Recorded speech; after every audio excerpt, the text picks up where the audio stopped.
Flour is still pasted to the cuffs of my black work pants when Sharon from Payroll slides my earnings statement under the glass. The line marked Night Differential reads $0.00. I look at it, then at the wall clock. I have just finished another overnight shift.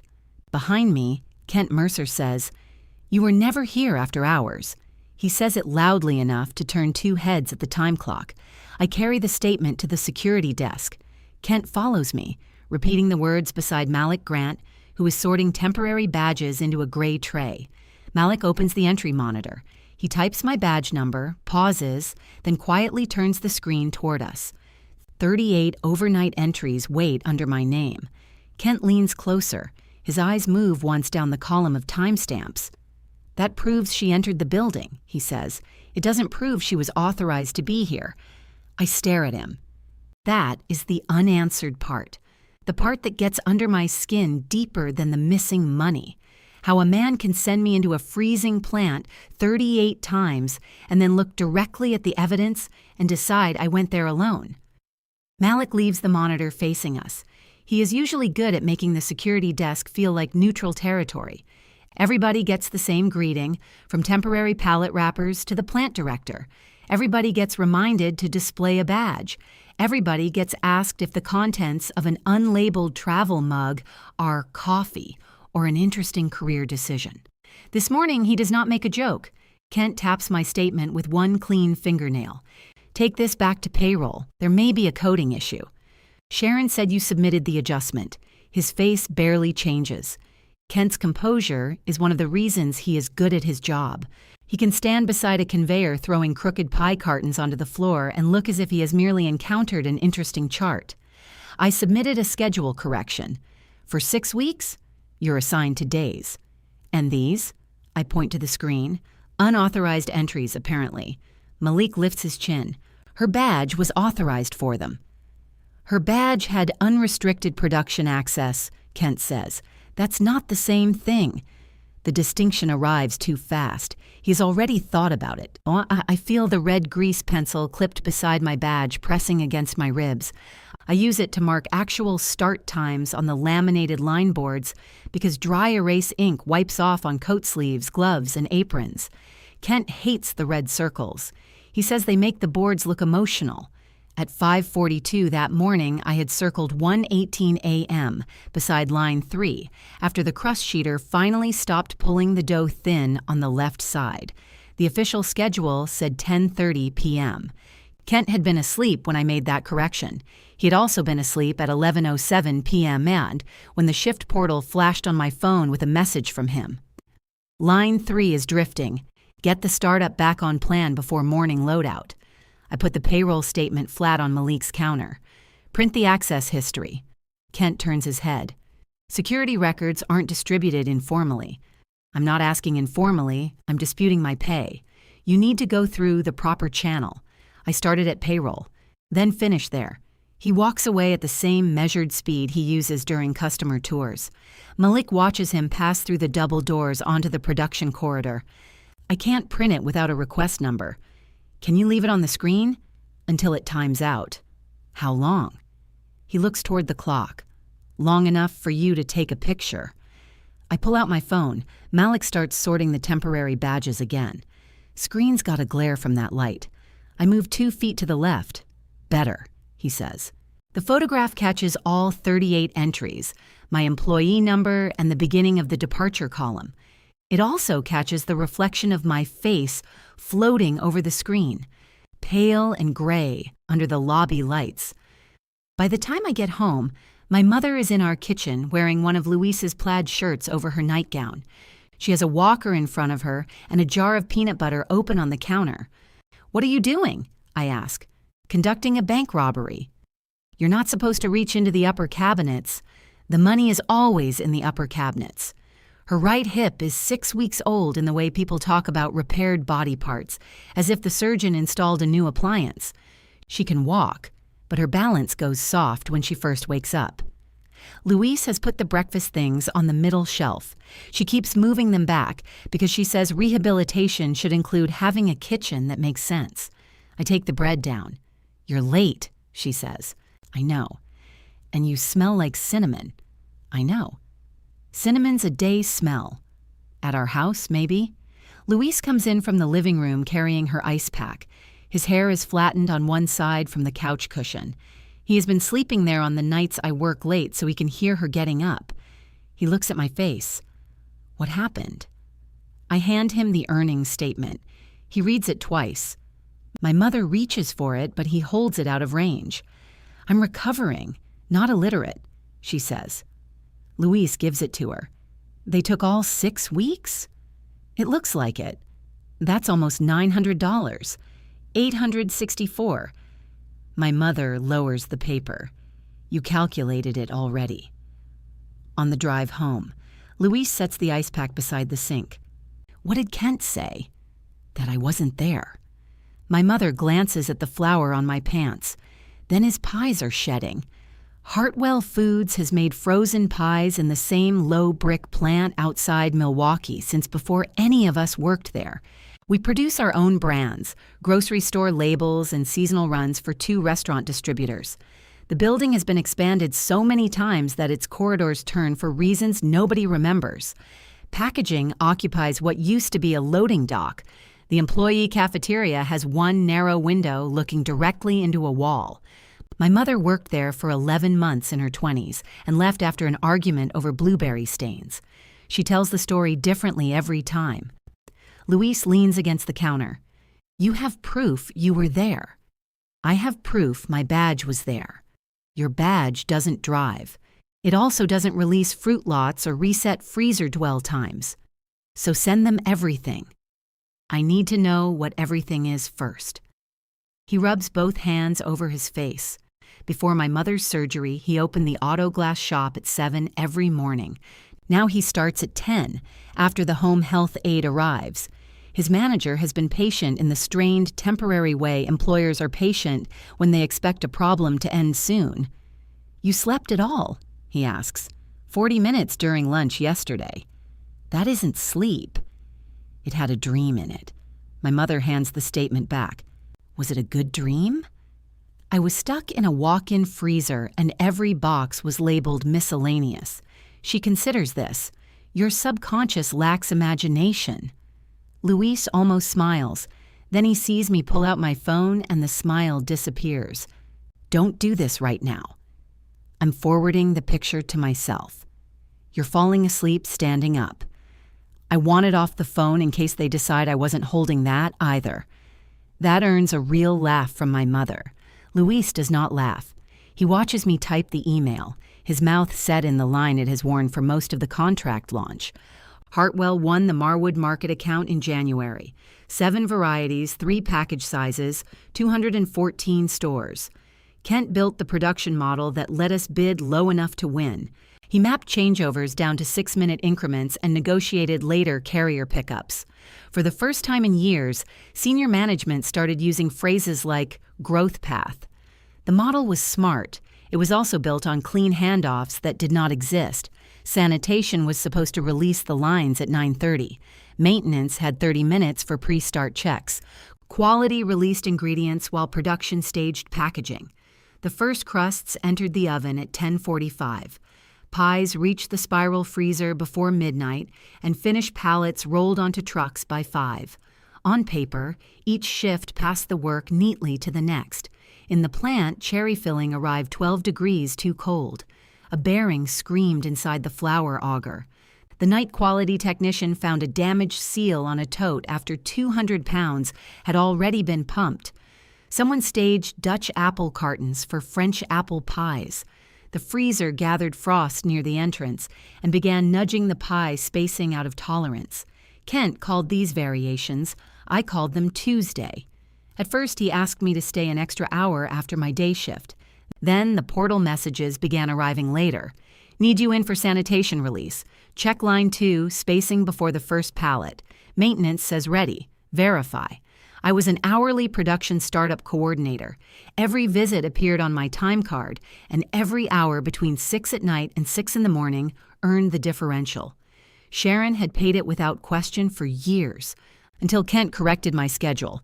I sleep from 8:30 until noon when the garbage truck lifts a dumpster outside our bedroom window and drops it with the force of a building collapse. Luis has left for work. My mother is doing physical therapy in the living room with Denise, the home health aide. Their voices carry through the wall. Pain from 1 to 10? Denise asks. Who's 10? Your 10. My 10 was being married to a man who bought discount roofing materials.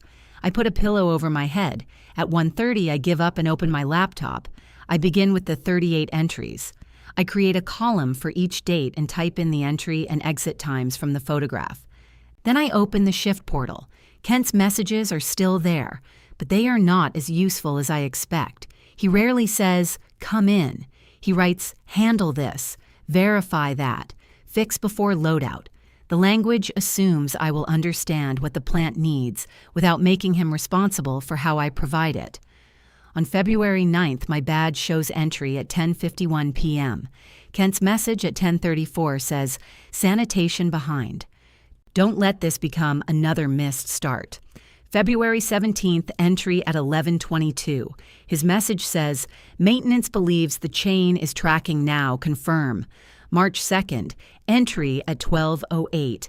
Need line 1 recovered for Cherry Run. I copy each message into the spreadsheet. At 3, an email from Human Resources appears. Tessa, Kent has advised that your assigned schedule is 6 a.m., 2:30 p.m.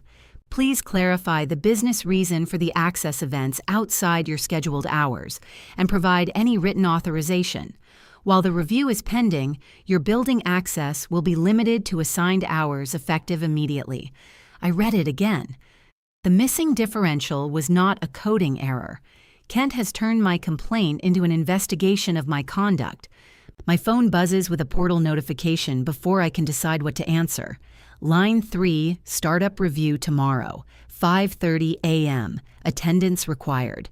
I laugh once, because the alternative is throwing the laptop. My mother calls from the living room. Was that funny? Apparently, I'm authorized at 5:30. Progress. At 5:26 the next morning, my badge flashes red at the employee entrance. Malik sees me through the glass and comes out of the security office. Access begins at 6. I have a meeting.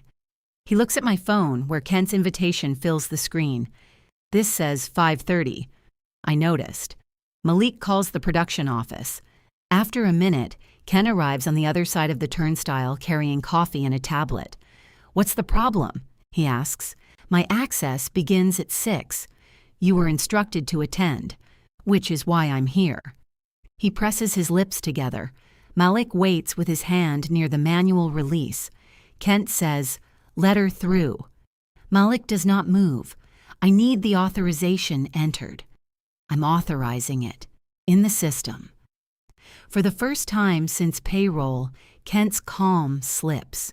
It is tiny, a tightening around his eyes, but I see it. He takes out his phone and enters the exception. The turnstile light changes from red to green. I step through and Malik says, "Authorized entry, 5:31 a.m." Kent starts down the production corridor. "We're late." I walk beside him, keeping pace. "I'll need that exception added to my time card." He stops. Through the window behind him, Lean 3 is already moving. Pale crusts travel beneath the depositor in evenly spaced rows. Priya from sanitation stands near the hand wash station, tying back the strings of her blue apron. 2 supervisors pretend to study the schedule board. Kent lowers his voice. "You are making a payroll question unnecessarily adversarial. You removed pay for 38 nights." I corrected a classification that was being misused. By whom? He glances toward the supervisors. "Meeting room, now." In the room, a folder waits at my usual seat. Hartwell Foods letterhead. My name typed across the top. Performance expectations. The first paragraph cites schedule instability. The second cites poor judgment regarding unauthorized after-hours access. At the bottom is a blank line for my signature. Kent closes the door and sits across from me. This is an opportunity to reset. I place my red grease pencil on the table between us. "All right," I say. "Let's reset everything." Kent looks at the pencil. It's a grease pencil, he says. I know what it is. You're looking at it like it's a witness. I'm looking at the line board through that window. The official start time is 10:45 last night. Somebody circled 118 in red. He glances through the narrow pane in the meeting room door. And that was me. I was here. The question is whether you should have been. The line started almost 3 hours late. Sanitation released it at 12:40. Maintenance changed the left guide roller. Quality held the first fruit tote because the seal was damaged. Which part should I have handled from home? You were not asked to come in. You told me to get the startup back on plan. I told you to manage your area. At 11 o'clock at night. That doesn't automatically authorize overtime. Then what did you expect me to do? Kent leans back. He folds his hands over the performance plan covering the signature line. Exercise judgment. There are phrases at Hartwell that can mean anything after the fact. Use your judgment is one. Make it happen is another. Kent has built an entire management style out of verbs with no fingerprints. I pick up the pencil. I'll exercise judgment now. I'm not signing this. It acknowledges receipt, not agreement. Then write receipt, not agreement, beside the line. You can write that yourself. You prepared the document. For a moment, we sit with the hum of the air vent and the mechanical clatter coming through the wall. Kent removes his hand, takes a pen from his shirt pocket, and adds the words. I sign beneath them. Then I write, response forthcoming, and date it. His jaw shifts. Anything else? I ask. Yes. Effective immediately, you are expected to work your assigned schedule, 6 to 2:30.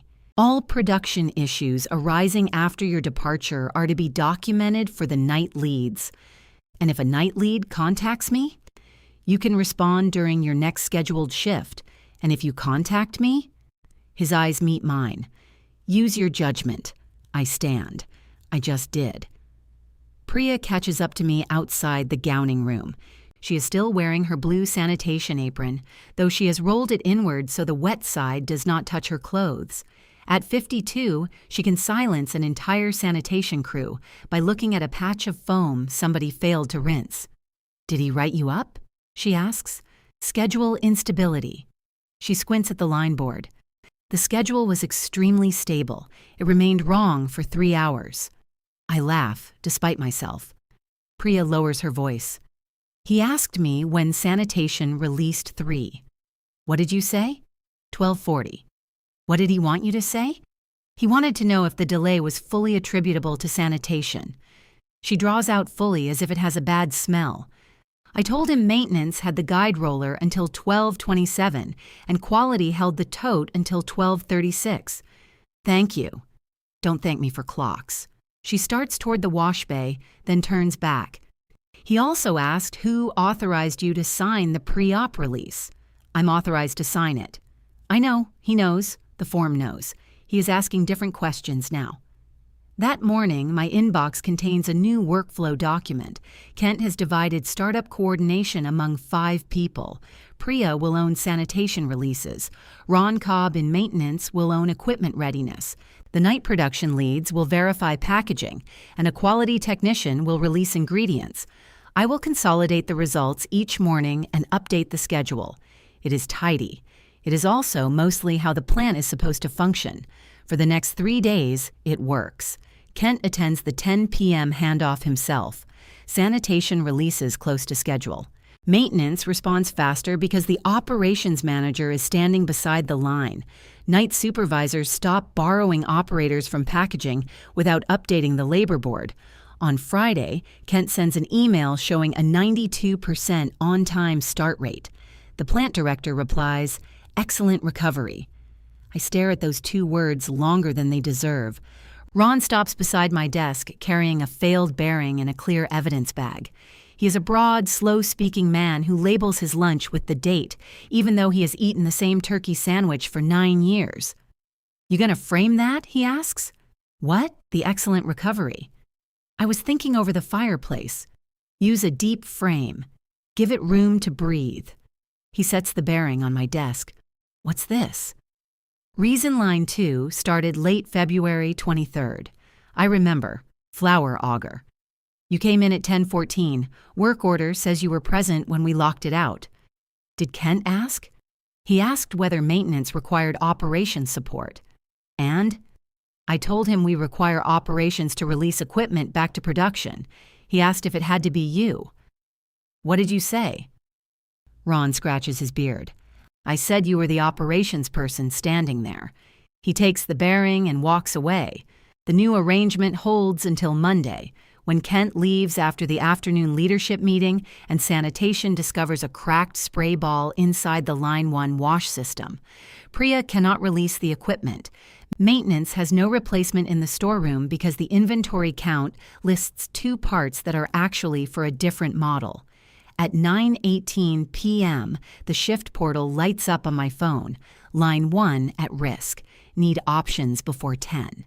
The message is from Kent. Luis and I are at the kitchen table eating takeout soup because my mother has decided solid food interferes with physical therapy. She is in the living room doing heel slides while arguing with a game show. Luis sees the light on my face. Work? I turn the phone face down. Yes. You answering? Tomorrow. The phone vibrates again. Luis puts down his spoon. This is what he wants. He takes the money, but you still do the work. I know. You always say that like knowing is the same as stopping. From the living room, my mother calls. It rarely is. You're supposed to be counting, I tell her. I can count and listen. Your father hated that. Luis waits. I open the portal, take a screenshot of Kent's message, and log out without responding. My chest feels tight enough to make the soup sit high in my throat. At 10:06, Priya messages me directly. Do you remember supplier for old spray assembly? I know the answer. Lakefront Process Supply. Their service manager lives 20 minutes from the plant and keeps common Hartwell parts in his truck because we pay an annual emergency fee. I type the name, then erase it. I type, are you on the clock? Yes. Ask purchasing to check the emergency vendor list. 3 dots appear, disappear, then return. Understood. The next morning, line 1 is down. Purchasing found the vendor list after midnight, but the service manager had already gone to bed. The part arrived at 6:30. Production starts at 8:02, missing the first carrier window. Kent is on the floor in a white plant coat, holding a radio and directing the restart. He moves people well. He sees that line 2 has 20 minutes of idle oven time and transfers the pumpkin run there without creating an allergen conflict. He gets shipping to swap 2 truck appointments. By noon, the delay is reduced from 3 hours to 58 minutes. At the daily meeting, the plant director thanks him for personally recovering the schedule. Kent accepts the credit without looking at me. Then he displays the portal message he sent at 9:18. This is the escalation point, he says. We lost 48 minutes because the coordinator responsible for consolidating startup information did not respond. I can feel everyone in the room doing the private math of whether eye contact with me counts as involvement. My assigned shift ended at 2:30, I say. Critical events don't always respect assigned shifts. My building access doesn't begin until 6. You didn't need building access to answer a question. Answering the question is work. Kent looks toward the plant director, a compact woman named Elaine Morrow who carries a steel water bottle covered in faded supplier stickers. Elaine has run Hartwell for 4 years. She likes facts, hates surprises, and treats conflict as wasted machine motion. Tessa, she says, did you know the supplier? Yes. Would sharing it have prevented the delay? It might have. Why didn't you? Because I was instructed in writing to handle issues from my next scheduled shift. I was also told my previous after-hours work was unauthorized. The room goes very still. Elaine turns to Kent. Is that accurate? Kent's answer is smooth. There is an active review regarding unapproved building access. That review doesn't prevent reasonable professional communication. I'm hourly, I say. If I'm expected to monitor the portal and troubleshoot at night, I need to be on call and paid. Elaine unscrews the cap from her water bottle, takes a drink, and screws it back on. HR can clarify the policy. Until then, after-hours escalation goes to the manager on duty. That was me, Kent says. Then it went to you. The meeting moves on. It is a small thing. Kent still recovered the line. Elaine still saw him doing it. But the portal message no longer belongs only to his version of the night. At lunch, I find Priya in the cafeteria peeling the paper label off a bottle of iced tea. "You could have told me the supplier," she says. "I did tell you where to find it." At 11 o'clock, while I had a wash system open and 3 people asking if they could start foaming the floor, "I'm sorry, I did not say you were wrong." She rolls the paper label into a tight little tube. "I said you could have told me." The difference hurts because Priya has covered for me more times than either of us counted. When my mother fell in the bathroom the week before surgery, Priya took over a fruit audit without asking whether I had permission to leave. When Priya's partner had heart surgery, I rearranged the pie schedule so she could work 4 early shifts and still keep her full hours. Our friendship at work is made of adjustments that never reached a policy manual. "He's using you to reach me," I say. "He is using the line to reach both of us. I can't keep fixing things for free." "I know. And if I answer privately, he'll say he never asked." "I know that too." She drops the paper tube onto her tray. Knowing is not the same as making it easier for the person standing in the wash bay. I look down at my lunch. I packed yogurt and left the spoon at home. Priya reaches into her bag and gives me a plastic one. "This is not forgiveness," she says. "It's a spoon." It can be 2 things. The isolation begins quietly after that. The night leads stop, including me in their handoff comments, unless the workflow requires it. One forwards every question to Kent, even when I am sitting 10 feet away. Another apologizes before asking me to check a carton code. Ron still brings me maintenance records, but he closes my office door first. Kent replaces the laminated startup board with a digital display connected to the production schedule. Actual start times can be entered only through a supervisor login. My red grease pencil no longer has anything to write on. The old board is moved behind a filing cabinet in the planning office. I pull it out before the cleaning crew can discard it. The surface is covered with faint red circles that will not fully wipe away. February dates, March dates, a month of planned times crossed by actual ones. I photograph both sides and slide it back behind the cabinet. That afternoon, Beth Callahan from Payroll asks me to meet her in the cafeteria annex. Beth is not the person who hands out statements. She is the payroll analyst at corporate, which means her emails usually concern pay codes nobody at the plant knows exist. She arrives with a laptop and a cup of tea that smells like oranges. "I'm reviewing the adjustment," she says. "I need you to understand something before we start. Security entries establish that you were on site. They do not establish compensable work." Malik said the same thing. He's correct. I have work records. I'll need them. I open my spreadsheet. Beth scrolls through the 38 dates without speaking. When she reaches February 9th, she asks for the sanitation release. On February 17th, the maintenance work order. March 2nd, the fruit lot record. Then she turns the laptop toward herself and opens a payroll report. "Your differential was removed by a bulk schedule override," she says. "What does that mean?" "It means the adjustment wasn't entered shift by shift. Your hours were reclassified as standard daytime hours based on an effective scheduled date." "Who approved it?" "Kent submitted it. Finance approved the labor code change." She hesitates, then scrolls lower.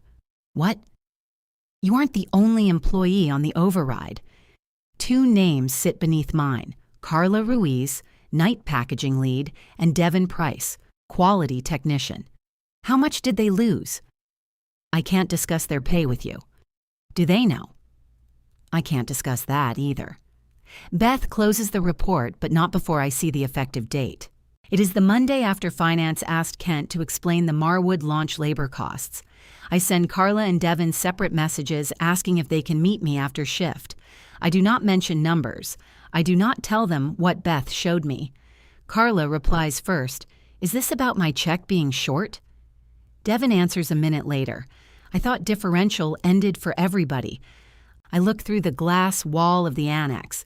Across the production floor, Kent stands beneath the new digital schedule display, showing Elaine a green bar labeled On Time Start. My red grease pencil is still in my hand. On the paper napkin beside Beth's orange tea, I circle the date of the bulk override. Beth watches the red circle close around the date. "I didn't show you that report," she says. "You turned the screen toward me."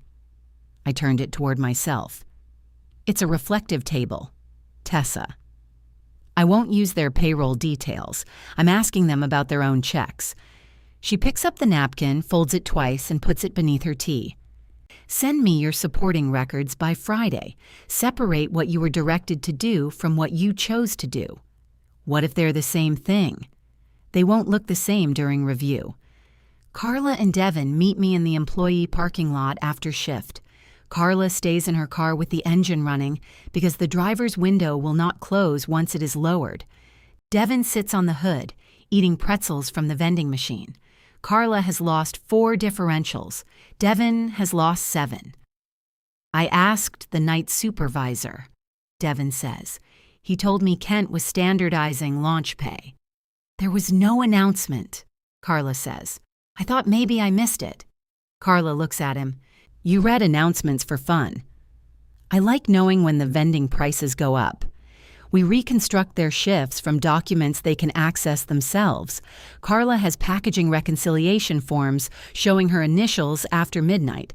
Devin has ingredient release records and metal detector checks.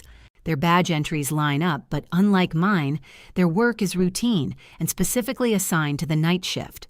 There is nothing for Kent to reinterpret as voluntary. "Send everything directly to Beth," I tell them. "Don't copy me." Carla drums her fingers on the steering wheel. "Are we supposed to file something?" "A pay dispute. Is that going to put us on a list?" Devin wipes salt from his hand onto his pants. "We're already on a spreadsheet." Carla does not laugh. She needs the differential for reasons she does not owe us, and the prospect of attracting Kent's attention frightens her more than the missing money angers her. I understand that calculation. It is the same one I made each time I drove to Hartwell half awake, because challenging the message felt harder than handling the machine. "You can ask Beth a question without filing," I say. "Make her answer in writing." Carla looks through the windshield at the plant, and if she says it was removed on purpose, then at least the choice belongs to you. Devin submits his dispute before we leave. Carla waits until the following morning. Their corrections are approved within a week. Carla receives $216. Devin gets $378. Neither tells me directly. Carla brings a coffee to my desk and sets it beside my keyboard. Devin replaces the empty carton of plastic spoons in the cafeteria, then looks at me until I notice. Beth emails that my review remains open. Kent knows about the other corrections by the next production meeting. He does not mention them. Instead, he introduces a revised startup accountability form. Each department must confirm its assigned task, record the exact completion time, and identify any person who intervenes outside the normal chain of command. "Intervenes?" Priya asks. "Provides direction without formal ownership." "Like helping? Like bypassing accountability?" Priya turns the form over. "Is there a different page for helping?" Kent continues as if she has not spoken. The form is clever. It gives every department a clean place to establish what it did. It also converts the kind of cross-shift work I have performed for years into a visible exception. If I step onto a line to solve a problem, somebody must name me as an intervention. So I stop stepping. I consolidate the reports. I update the digital schedule. I leave at 2:30 unless Kent authorizes something in writing. The plant does not fall apart. That would make everything simpler. Instead, it becomes slower in ordinary expensive ways. A packaging lead waits 12 minutes for maintenance rather than asking me to adjust a sensor she is permitted to reset. Quality holds a cinnamon lot while searching for a specification I could find in 30 seconds. Priya releases sanitation on time, but refuses to estimate whether residual moisture will delay flour staging. Everyone performs exactly the portion of work printed beside their name. Kent responds by becoming more present. He attends night handoffs twice a week. He handles a freezer spacing alarm himself and correctly identifies a photo eye fogged with condensation. Elaine notices. The start rate chart stays green often enough for him to claim his structure is working. He is tired, though. His shirts lose their sharp creases. He begins drinking from the vending machine because the cafeteria closes before midnight. Once passing me in the corridor at 6 in the morning, he smells like burnt coffee and freezer air. I almost feel sorry for him. Then he says, "Interesting how many problems disappear when the right manager is visible." "Visibility is useful," I say. His eyes flick toward my badge. 2 days later, Human Resources schedules my response meeting. Elaine attends with Kent and a regional HR manager on video. I bring a binder divided by date. The first tab contains the security history Malik formally released after Beth generated a request number. The next tabs contain Kent's portal messages, pre-operation releases, maintenance work orders, and production records.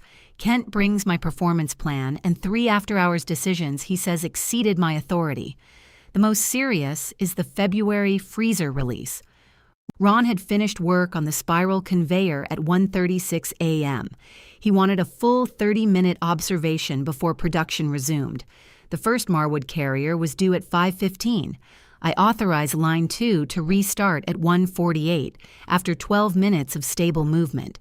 The pies froze correctly. The truck left on time.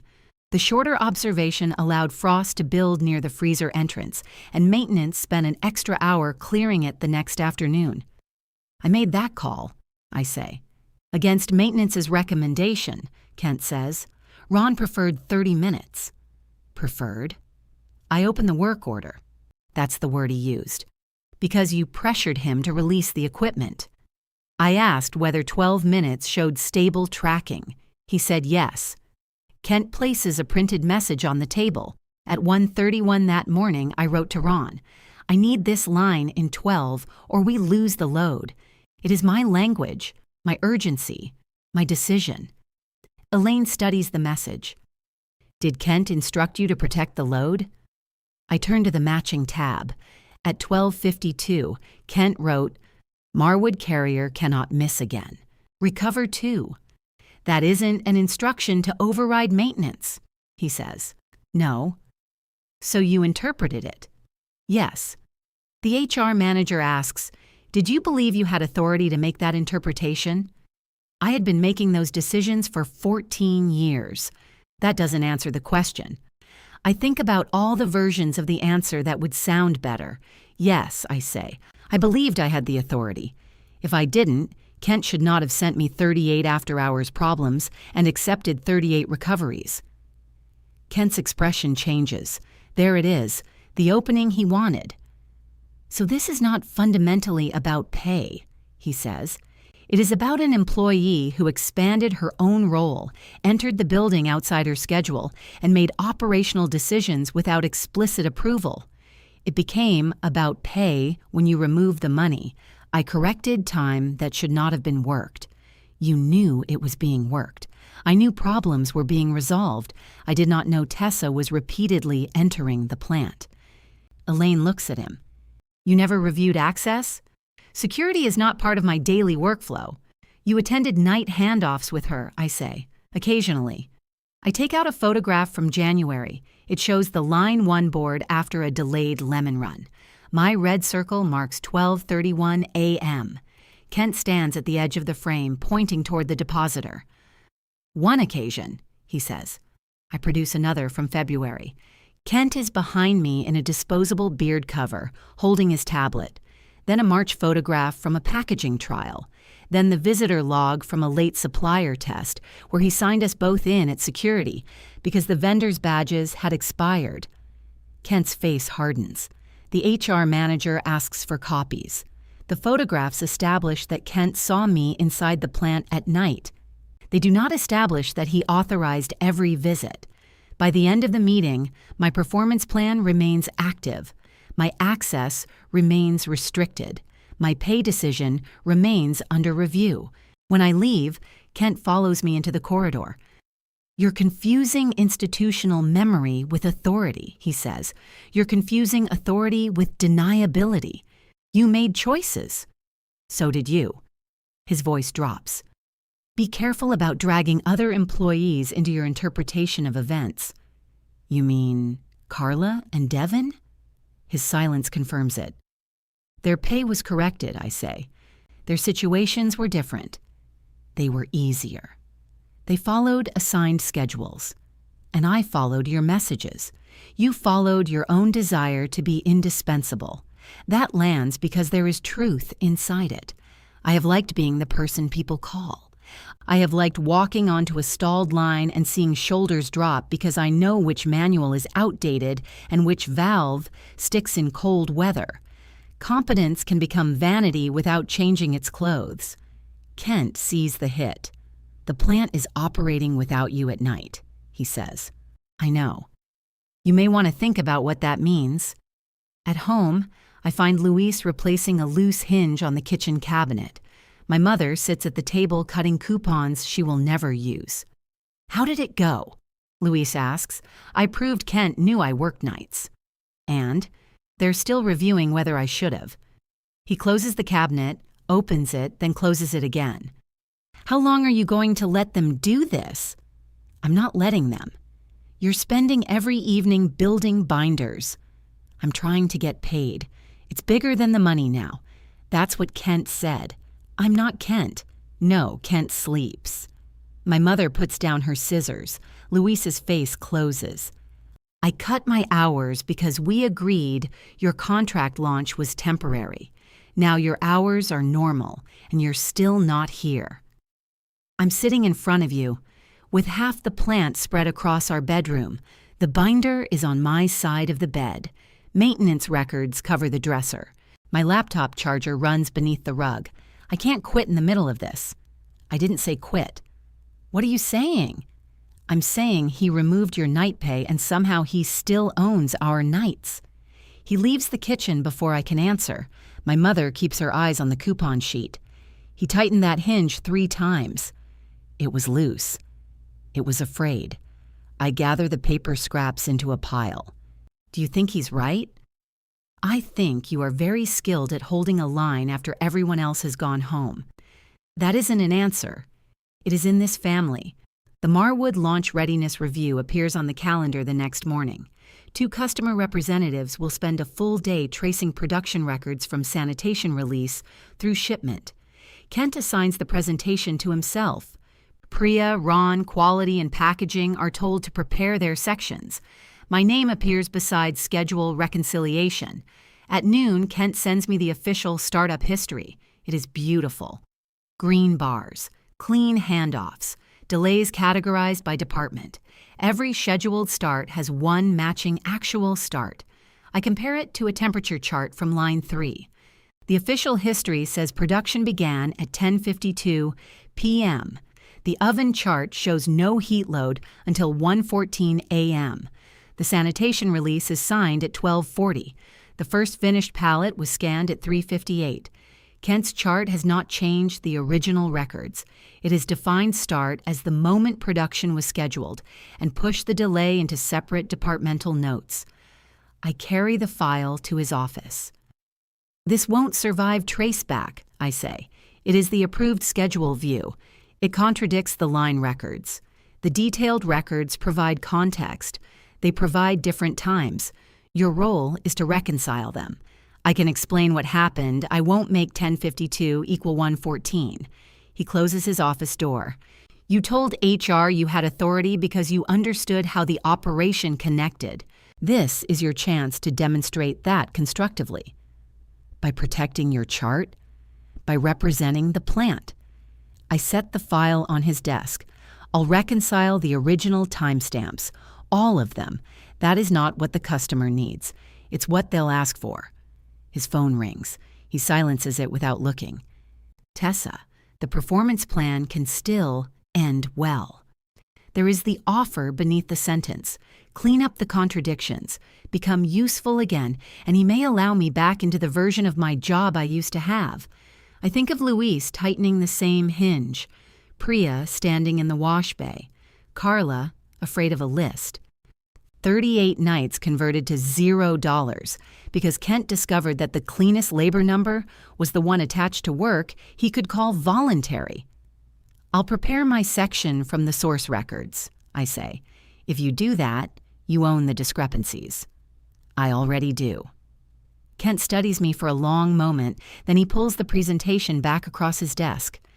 We'll see how confident you are when Marwood is sitting in the room. I leave his office with nothing in my hands. At my desk, I open the source files and build the reconciliation anyway. Each production date gets one row. Scheduled start. Actual sanitation release. Maintenance release. First product into the oven. First finished pallet. Badge entry. Badge exit. Instruction received. The 38 rows do not tell one simple story. On 4 nights, I arrived before Kent sent anything because I saw trouble developing in the portal. On 7, a night lead contacted me first. On 23, Kent's instruction preceded my entry. 4 involved both a message from Kent and a request from another department. I mark those differences plainly. At 6:30, Luis texts that my mother made pasta and used every pot we own. I close the laptop. When I get home, he is washing dishes while she stands at the counter with her walker, drying a saucepan badly. This one still has sauce in it, he says. It's soaking. You're holding a towel. I'm soaking it manually. I take the towel from her and wipe the saucepan. Luis glances toward the bag on my shoulder. Binder in there? No. Laptop? Yes. He waits. I'm leaving it in the bag. My mother touches the back of my hand. Check for sauce. Luis drains the sink. Tomorrow's the customer review? I nod. You ready? I know what happened. I don't know if they want to hear it. What happens if they don't?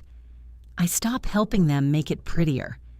He dries his hands and leans against the counter. That sounds expensive. It probably is. For them or us? The question hangs there. My pay could still stay gone, I say. Kent could keep the performance plan. Elaine could decide I'm more trouble than I'm worth. You could lose the job. Yes. My mother puts the saucepan away in the wrong cabinet. For once, neither of us corrects her.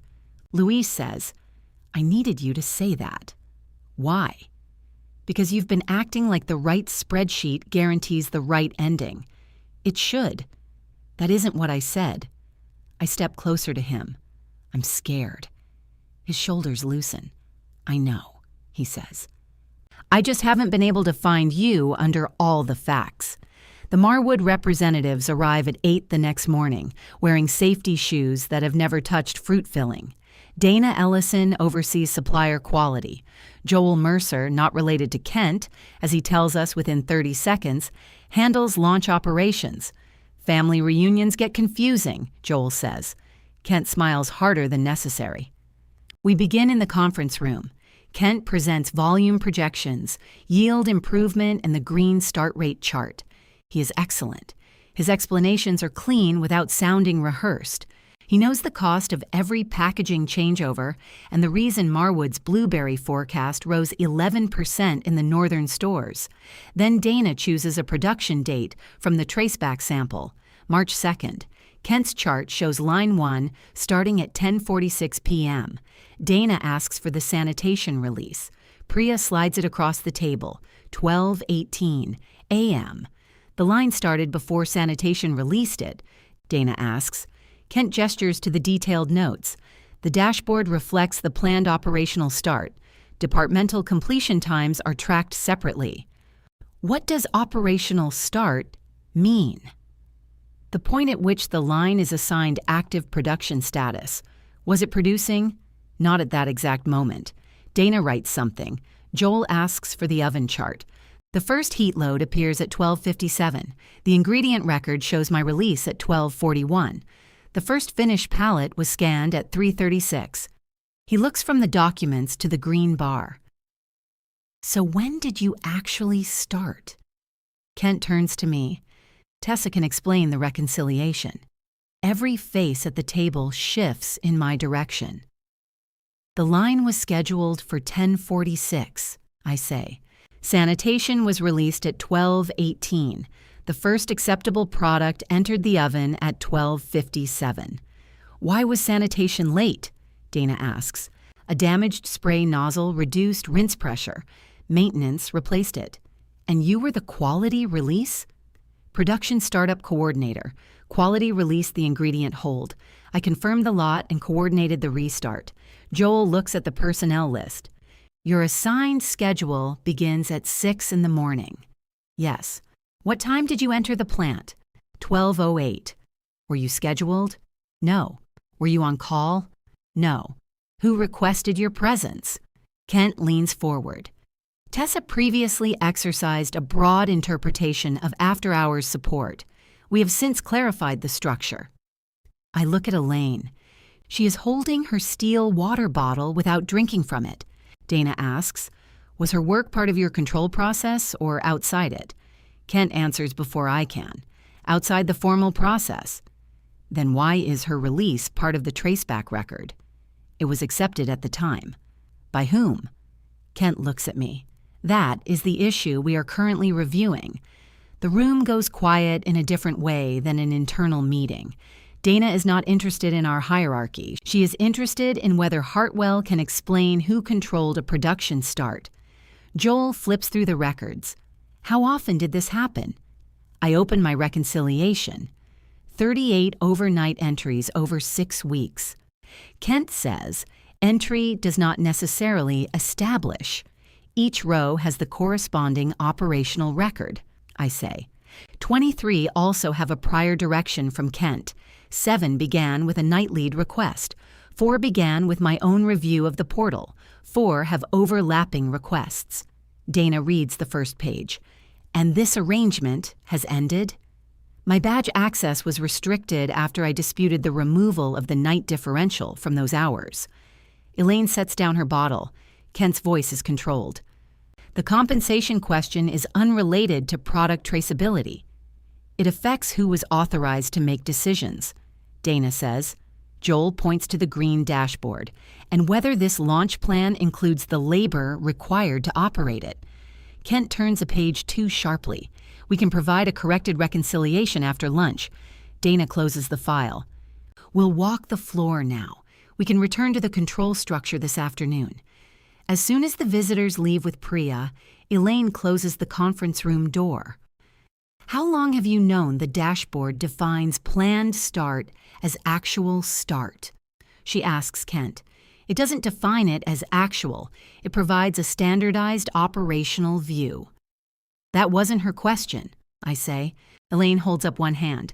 Tessa, can you produce an accurate presentation by 1? Yes. Kent exhales through his nose. She has already demonstrated that she intends to frame routine schedule variance as a labor dispute. Because they are connected, I say. You're using a customer review to force an internal outcome.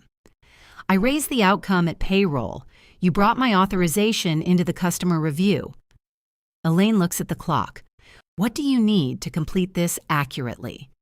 Written authority to reconcile the source records, preservation of the original access history, portal messages, and department logs. Priya and Ron participate from their records, not the dashboard. Fine. And written terms for the work you keep calling unauthorized. Kent pushes back from the table. This is not the time for demands. It's exactly the time. You need an accountable startup process by 1 o'clock. I will build one. I won't do it under a performance plan that says the same work shows poor judgment. Elaine asks, what are the terms? Remove the performance plan. Restore the deleted differentials for me, Carla, and Devon.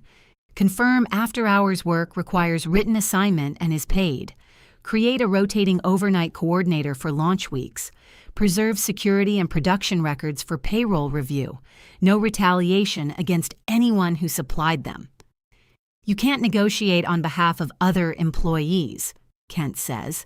Their corrections are already approved. I'm asking you not to punish them for proving mine. Elaine leaves the room to call regional HR and finance. Kent stays seated across from me. You think this makes you look principled, he says. I think it makes the work visible. You enjoyed being the person who solved everything. Yes. He seems surprised. I did, I say. That made it easy for you. I wanted to be needed, and you wanted the labor without naming it. You made unauthorized decisions. You accepted every successful one, and now you're willing to jeopardize the account. I'm offering to fix the control problem before lunch, for a price, for wages. Elaine returns 28 minutes later with Beth on speakerphone and the regional HR manager on video. The performance plan is rescinded, effective immediately. Beth confirms my differential will be restored pending verification of the hours, with the 38 access events serving as the base population rather than a reason to deny them. Elaine approves a temporary paid overnight rotation through the launch period. HR issues written retention instructions for the records and the non-retaliation requirement. I read the agreement twice. Kent does not sign. Elaine does. Priya and Ron join me in the planning office. I pull the old laminated line board from behind the filing cabinet. Priya wipes dust from the corner. I thought he threw this out. He tried. Ron studies the faint circles. Looks emotional. It's having a difficult morning. We choose March 2nd as the full example, then build a summary of the other 37 nights. Ron provides equipment release times. Priya supplies sanitation releases. Beth sends confirmed badge entries. I add ingredient records, first heat loads, and finished pallet scans. The pattern becomes undeniable because it is not perfectly uniform. Some nights I saved 40 minutes. Some nights I saved 3 hours. Twice my intervention did not improve the final start at all.